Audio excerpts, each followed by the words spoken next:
All right. Today is Friday, someday in August, and I'm going to be recording our classes because of the court order. Because Tyler can't be here on Friday, Brandon can't be here on Wednesdays, and I think they should have to listen to this. I don't. You paid for it. You have to do it. Okay. Today I want to show us how to open a Pro Tools file and make a recording and discuss different kinds of microphones that a person can use. I also want you to take down the names of a few of the microphones and search them. All you have to do is type the name in the Google bar and you'll come up with plenty of information. Sweetwater Sound sells most every kind of mic. They have a general description that's very good on their websites. Also, the manufacturer like Sennheiser or AKG or somebody like that's going to have a very specific page, and it's usually like an overview and then specifications, a lot of numbers and things like that. So,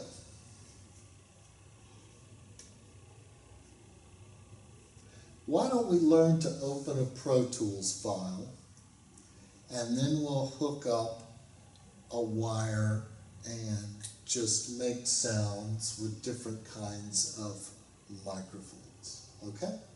And I will give a brief description of the microphones. Now, when I think of building a studio, and I have many times helped do that, and other people say this too, it's not just me. Where do you start? You start with the microphone, because now, does price make a difference?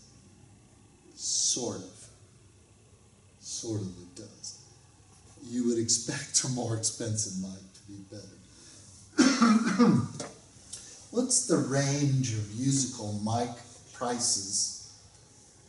$85 to about $100,000, some obscene number. Thousands of dollars of microphones are not unusual at all.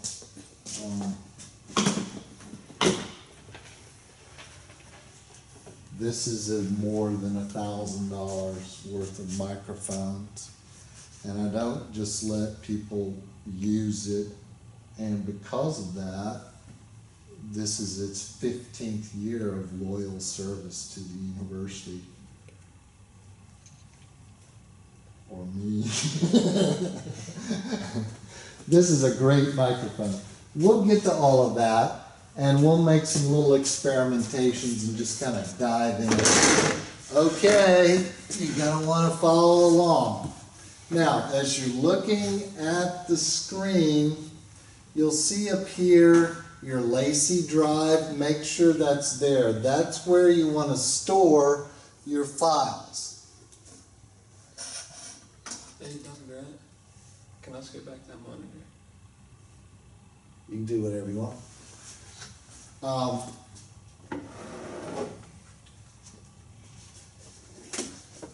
That does work better. Now, we have a Pro Tools icon down here. Give it the double click, and it's going to open. Now, everything you do, all right, I'm getting a prompt. We are not using that mini device right now, so it's not a problem. All right, the first thing that comes up is a dashboard, and it has two choices to the left, create and recent. Now, and from the create, do you want to create something of your own or create something from a template? We're not going to deal with the template stuff, but they're very interesting. Now,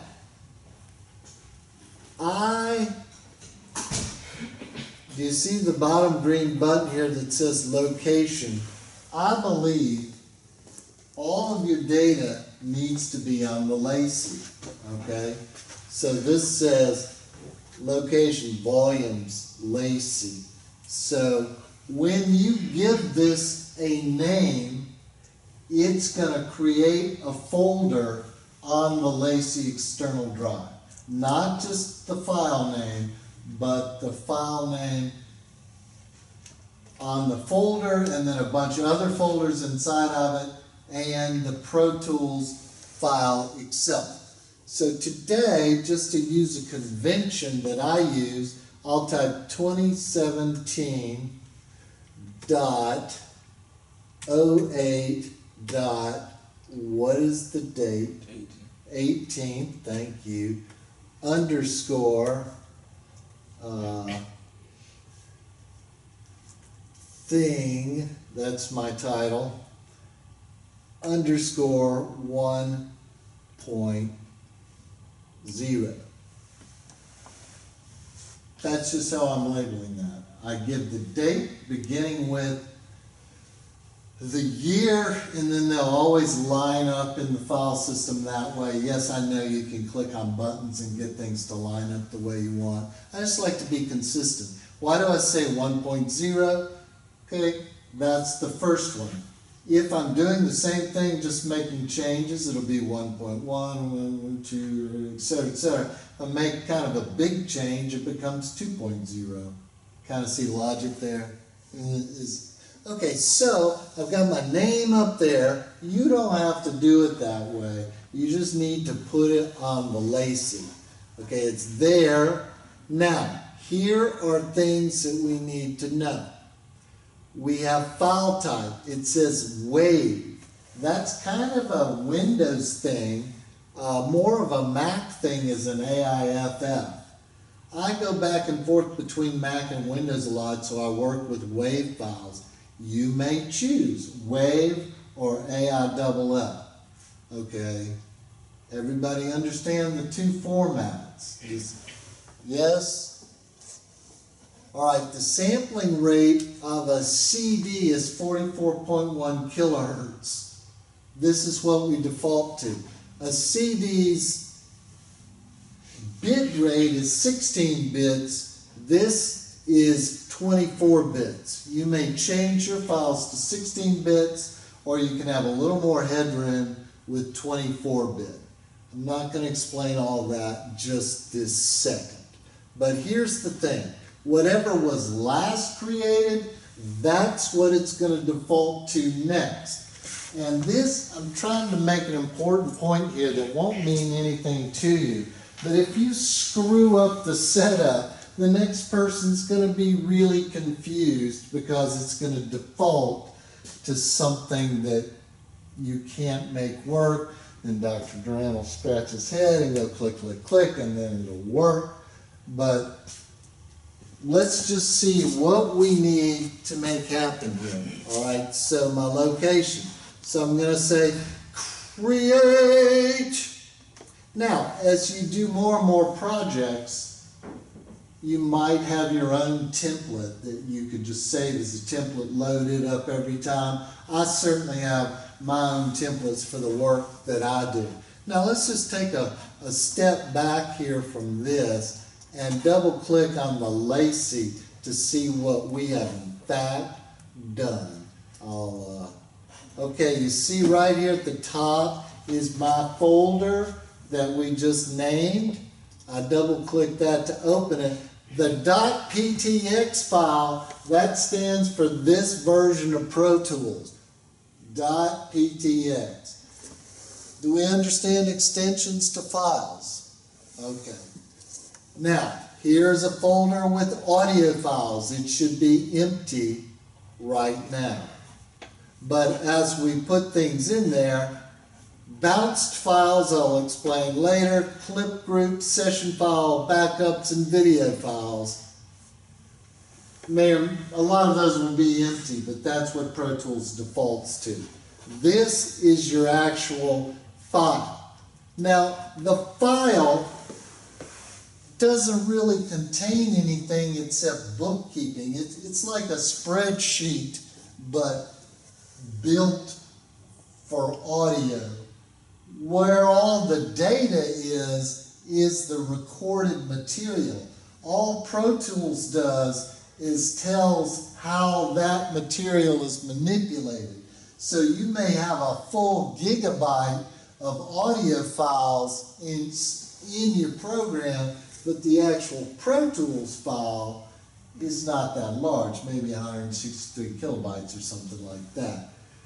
That's why the program is running from here, but all the audio data and stuff is being stored here, so that it has contiguous area to just lay down that audio. Now, contiguous is not an issue in the solid state drives. They're not these whirring things looking for material. So now we have nothing here. What can we do with what we have now? Nothing. Let's take a look at what we do have. Over here are our tracks. It's blank. Do you see this little dot there at the bottom? That expands or contracts that view there. Over here, same thing. Nothing there. What is it? It is our clips that we import into the program. This is where the real audio lives. And you'll have a big long list of it. Now we can expand our area to work just, by not looking at those things. This is kind of largish here. We're gonna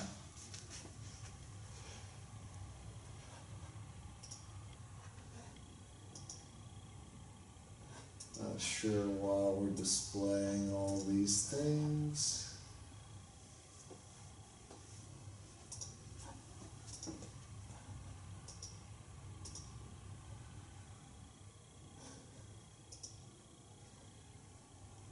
All right, now we have this timeline with nothing on it. There are lots of things going on up here. Seriously, lots. The first thing we're going to do is click on the word track and say new. And it says create mono, meaning one single track, because we're only going to use one mic at a time today. Does that make sense? Stereo is what? Two mono tracks that we work with together. All right. Now, what we'll do with our mono tracks is place them in the stereo field, and then when we render it or call bounce it, that's when it becomes a stereo wave or AIFF file. Okay, so I'm going to create. And it created two for some reason. See why that did that.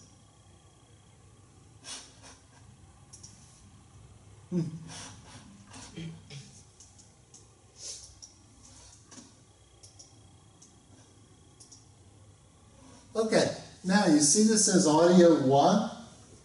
I'm going to pull it, I can click on this ruler here and make this micro, mini, small, medium, large, jumbo. All right. Over here I can show the waveform, the volume, the mute, the pan, the blocks, the playlist, other things.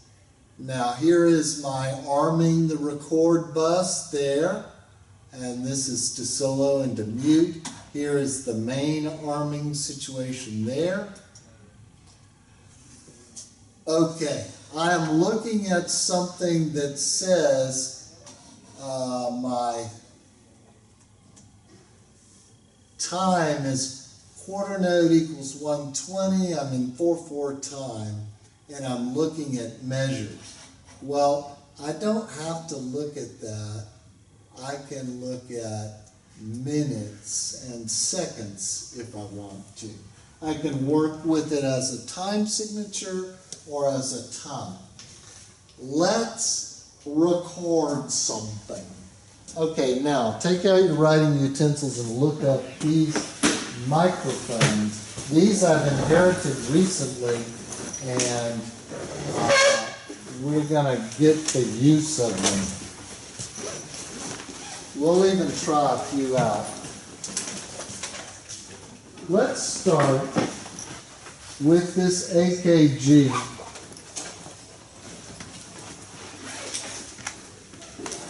This AKG D880 is what is currently going to be in the locker for you to fool around with.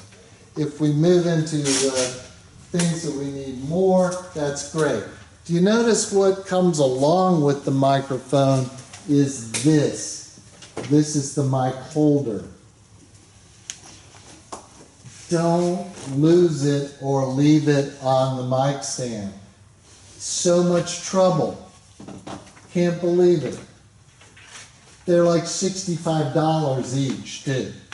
Mic's not really worth much more than that. This is the mic holder? No, I'm talking about. Or something. I don't know. What is this called? This is an AKG. That's the brand name. And it always has this pattern. We have a lot of AKG microphones, and this is their trademark.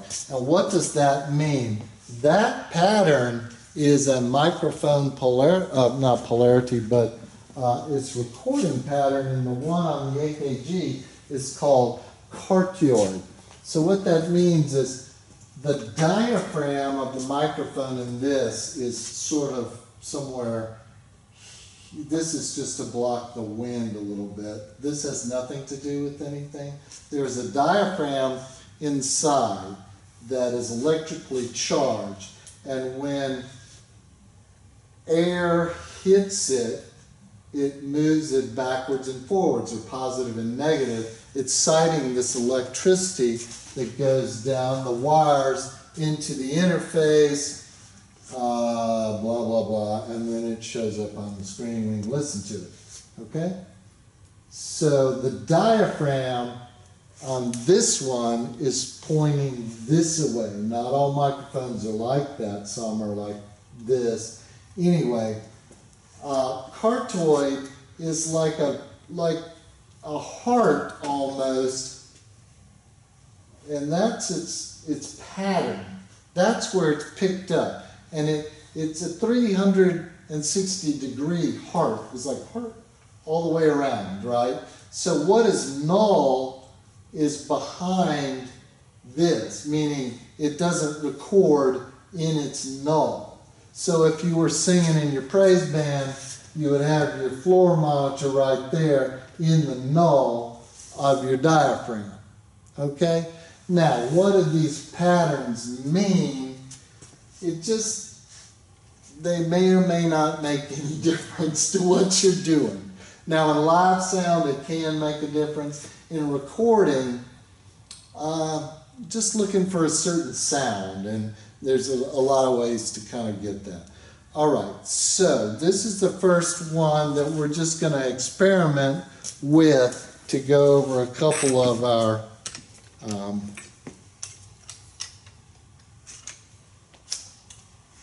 couple of the basics of microphones. Now, there's two main kinds of microphones, and there's certainly more than this, but the two main ones are condenser and dynamic.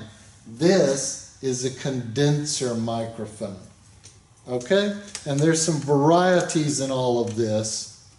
Okay, so a condenser microphone requires power to the diaphragm, okay? So that means somehow, some way, we must get power to the microphone. And what we do that with is what's called a microphone preamp or phantom power, sometimes Phantom of the Opera power. Okay, so our dielectric interface, yes, it is an interface. It has phantom power, and the reason, even you want to hear it click, okay? It has phantom power, and the quality of this interface is really determined by the quality of the phantom power of this preamp, and this one is very good. So here we have a switch here that's this line and instrument. That means nothing because we're not using that. Here is our 48V. That's the phantom power. I push it, you see the red button? If the red button's not on, you're not going to be satisfied with your outcome. Okay? So, channel 1 is right here. Plug it in. Saw it made a little blinkety blink. Now this is the gain. And now for a short Dr. Do rant. Gain is not volume. Okay? Volume is something else. Gain is how much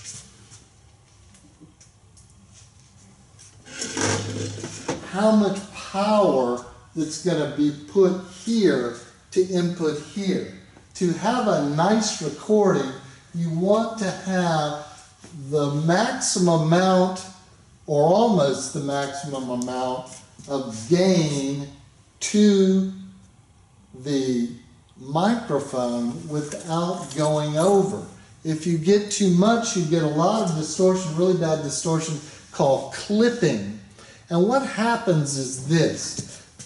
Think of my hand as a piece of magnetic tape, which we used to record on back in the day. Does anybody remember magnetic tape? It was like cassette tape, but reel to reel. Anyway, so this is iron oxide on this tape that is being aggravated by electromagnets that form that into waveforms that is actually recorded music. If the gain is too high, it goes above the parameters of the tape, and so that waveform is no longer like this, it's clipped at the top. Now what is the analog to the digital world? It's the bit. The number of bits is how much gain you can record digitally. We're recording in 24 bits. Today, there are systems with 32 bits, but if you're going to bring it back down to 16 bits, you might just want to mix in 16 bits. Anyway, what I'm going to do now is my speakers are off. If I start to record and my speakers are on, I get feedback, and I could potentially stress myself out. Okay, so I don't want that. Okay, so to record, I've made a mono audio track, hit this to arm it, and now click this, that's like the record button, and now I can click the forward arrow, or I can hit the space bar. Alright, now, but before I do that, I need to get some level. You can see that level happening already. Check, check, check, check, check, check, check, check. That actually looks like a very good level to record at. Now, if I talk like this, it's going to be different than if I talk like this. Now, the room is going to add some interesting things to it. But the more gain and the closer I am to it, the more that I'm like that, and I'm going to have to option C, which clears off my red marks. Never have peak marks, ever. You must correct your peaks immediately. All right, so we could make a recording if I had something to do.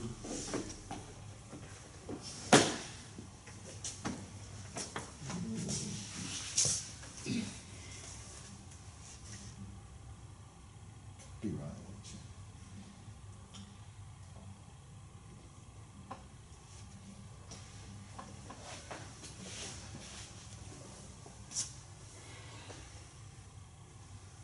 All right, now, since we're recording with people in the studio, you all have to be very quiet when recording goes. Now, when I'm working with other people, I usually have what's called a God mic talking back to them on the stage. And so I'll ask them, are you ready? And they'll say, yes. And then I'll say, in 5, 4, and that's all I say. And there in their mind, they keep counting down, and anytime after 0, they can start. Now, what does that allow me to do? Just to hit play and record, make sure everything's rolling, and then they kind of have to think about something else besides this microphone staring them in the face. Okay? So, if I hit play with this if I hit the space bar, in 5, 4. Peter Donnelly had run out of time. Behind the elevated bench at the front of the courtroom, San Francisco Superior Court Judge Franklin Jefferson Barnes peered at Donnelly over the top of his reading glasses. If counsel is prepared to submit this matter, I'm prepared to issue my ruling, Barnes said, adjusting his considerable girth hidden beneath the pleated black robe. Opposing counsel, Rebecca... Okay, that's enough. I have Kindle.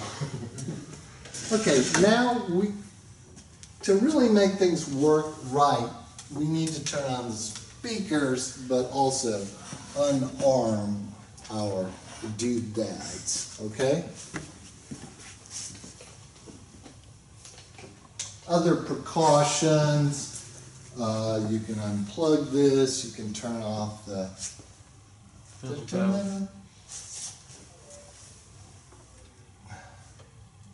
The one is the only one.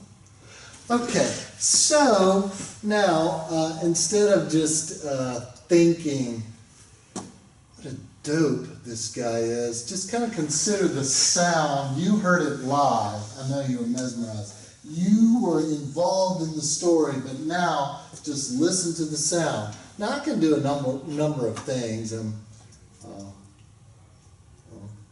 See there, I've spread it out. Have I changed the way this sound? No, I've done nothing. I can also do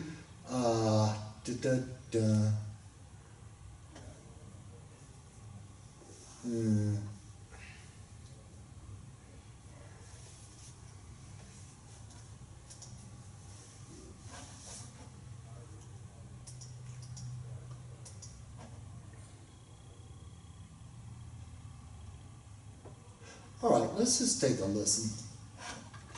Now this is on grid, so wherever I click, it's going to end on one of our grid lines. And the grid is set at 1 second. You can set it for any amount, or you can set it to slip and do what you want. Okay, here is the volume. Hopefully I'm going to press this and it's just going to work. If not, we'll do some other things to make it work. Never works. Peter Donnelly had run out of time. Behind the elevated bench at the front of the courtroom, San Francisco Superior Court Judge Franklin Jefferson Barnes peered at Donnelly over the top of his reading glasses. If counsel is prepared to submit this matter, I got pee issues, got popping peas. We have a, oh God, that sounds bad. Not that bad. We have what's called a pop filter. That would be a pop. Not much of an issue with an instrument though. Okay? Now, workarounds for pop filters. That did sound loud, didn't it? That's weird. That's probably because you got Huh? I know. I'm wondering why that's the case though. I don't have a record voice on. Oh, boy. And, you know, this might be a dynamic mic. Let's just... I'll move this down here. And okay, I don't have that on now. Check, check, check, check, check. This is not a condenser mic. This is a dynamic mic. So I didn't need to have the phantom power on at all. Okay? Dynamic mics are good for certain things. Drums sometimes and other things. I don't use them so much. Now, one step up of, let's see, this might be a dynamic mic too. It's Audix. You want to look this one up? AUDIX D4. Let's just see if this one even works. Check, check, check, check, check. Check, check, check, check, check. Doesn't appear to be dynamic or it's broken. Check, check, check, check, check. Check, check. Maybe it doesn't work.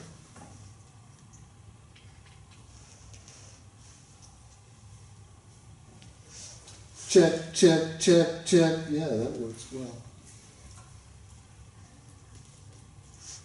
Check, check, check. This is an Audix D4, and it is a condenser because it needs phantom power. I don't know a lot about this microphone, but what I did, a little research on it, did seem really good. I just got these the other day.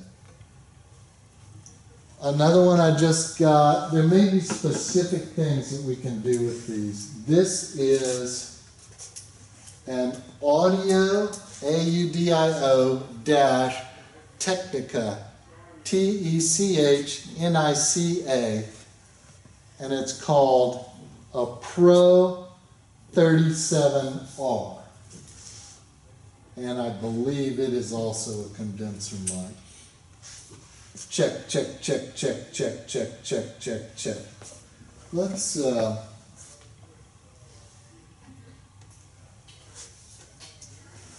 give this one just a brief rundown, see if we like it any better.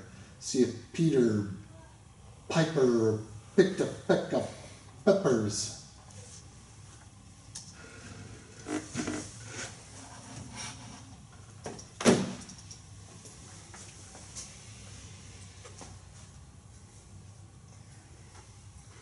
Check, check. Let's give this one just a brief rundown, see if we like it any better.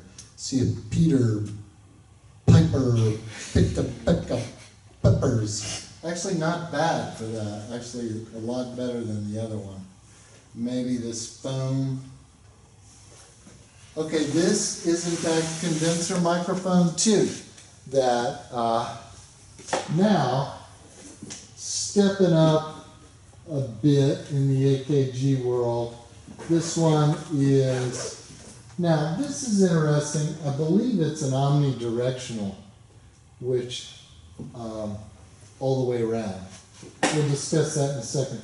Here is another, this is another AKG, and it's a C451B, or an AKG 451. It's a super useful microphone. I use two of them in our recital hall for our archival recordings. These are only Cartoid. They do have switches on them. Okay, there's a switch that says 0, -10, -20, that you have to have a little tiny like pick to change, see at the top. Now what that does is, if you're blowing your your levels way out, you can move it to -10 dB to just cut that all down at the microphone, -20. Now the other switch is flat, a little switch, or a steep switch, and that's bass roll-off. Now what does that mean? I forget where these at 75 hertz or 150 hertz. Now what does that mean? Okay. That's frequency of the notes. Now, do we know what A440 is? That's what we tune the orchestra to, and it's right here on the piano. So an octave below that would be A220, 220 cycles per second. So 150 is below that. Think if you had a soprano singing, she's not going to be able to sing that low, so why not just roll it off at 150? That way if she thunks the mic or there's some kind of rumble or anything, the mic's not even going to pick it up. Now if you're doing other stuff, you don't want to roll that off. This is more like $400 mic, but a very, very good Cartoid mic. Now, I flew with one of these one time to a gig, went to Pensacola Airport, and I had this on it. This is not a microphone here. Do we understand that? It's a piece of foam. So I had this in my bag, and they're x-raying it, and they decide that it's suspicious. So they take me over to the suspicious place, and they immediately break the zipper on my bag. And it's like, oh, I'll get it. And I go to reach it, and they're like, step back! Like I'm going to pull the cord on it or something. And so I'm like having to stand in this little square like some dumb cat or something. And, and they call in the zipper specialist. He comes and he gets it open. And they open it up. And I'm like saying, it's microphone, it's microphone, my flight's about to leave, it's microphone, my flight's about to leave. So they look at us and say, yeah, well the x-ray didn't pick up this, so we didn't know what it was. It didn't x-ray the phone, so. So they broke your zipper? They broke my zipper, trying to get to someplace, Italy or someplace. Some long flight that was beginning in Pensacola. All right, let's try this one for a second.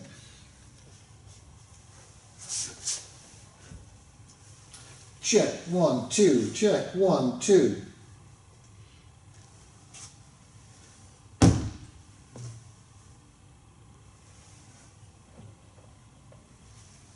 Several mistakes happened there, and oh, what a beautiful little waveform there. Now what we're looking at here is waveforms that are being represented there, and we can spread them out all the way to the sample. How many samples are on there? Thousands and thousands of them. A sample at this rate we've got 44,100 samples per second. Now, what does that mean? It takes an audio snapshot of all the frequencies 44,100 times a second. Now, there are higher levels of sampling rates. It just requires more and more data, more and more storage. Several mistakes happened there, and oh, what a beautiful little waveform there. Now what we're looking at here, okay, I can't tell much different. Let's move quickly through to specialty microphone. Here is a condenser microphone that you can clip on, and very handy for certain kind of instruments. This is not a lavalier microphone which would clip to your clothing. This is a a clip-on mic that goes on someone's saxophone or perhaps their trumpet. Doesn't work as well for clarinets and stuff. Now, I showed you this before. This is the AKG 414 BULS, but just look up AKG 414. When I bought this, it was about $1,200 a piece. I have two of them. Now, if you look across there, you'll see the four patterns that it's capable of. There's cartoid, hypercartoid, omni, and figure 8. Just look at this first line. It's very small, but there's a switch that will change the pattern to all of those things. So hypercartoid is pretty useful in that it's a cartoid pattern, but much tighter in the front and a little. Now this is a front-facing diaphragm, and you can see it in there if you look through the screen carefully. Hypercartoid, instead of like doing like this, it comes kind of straight like this, and there's a little tidbit from behind. We also have omnidirectional, so every direction, 360 degrees, it picks up the sound more or less equally. Now what one does is combine different patterns with different mics to try to create an optimal kind of recording situation. Now this has the switches on the back like the other one had, and but the main extra expense for this is that you have the switchable polar patterns, okay? And this is what we call a medium to large size diaphragm. This other one here that I showed you, it's a small diaphragm. Now the size of the diaphragm is important depending on what instruments you want to record with it. Okay? And we'll have to look at that a little bit more in the future. So now, just for a minute of fun, we can do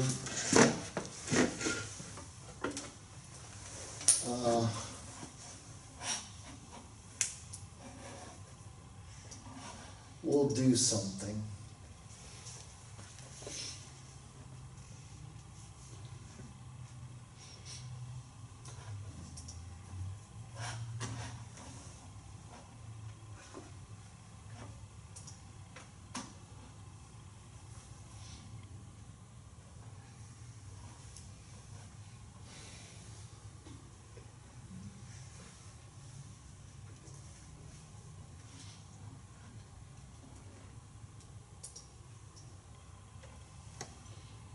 Peter Donnelly had run out of time. Oh, sorry.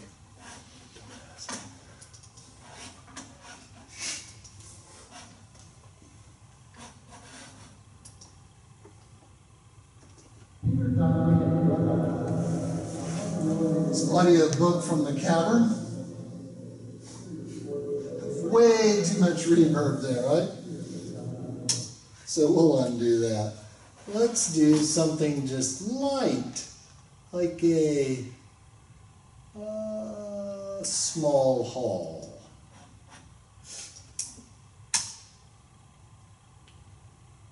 Peter Donnelly had run out of time.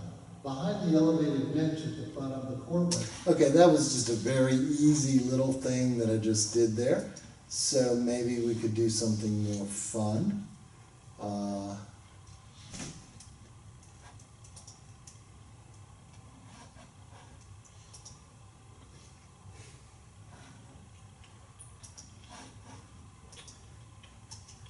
Let's give this one just a brief rundown, see if we like it. I've turned it into a terrible sound. I made a high fidelity recording something terrible, my bad. I haven't looked at all of our plugins here. Now, here's another thing. I can normalize this and change the gain, but our gains were really good. It didn't really even change, so that's excellent.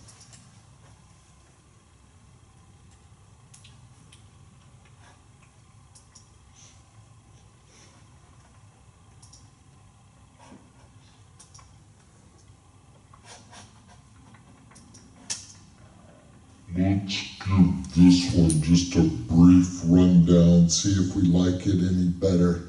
See if Peter Piper. What's terrible? We don't want to do that one again.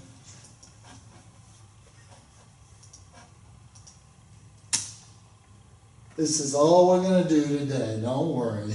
I'm about to quit. That, you like that? Several mistakes happened there, and oh, what a beautiful little waveform there. Now what we're looking at here is waveforms that are being represented there, and we can spread them out all the way to the sample. How many samples are on there? Thousands and thousands of them. A sample at this rate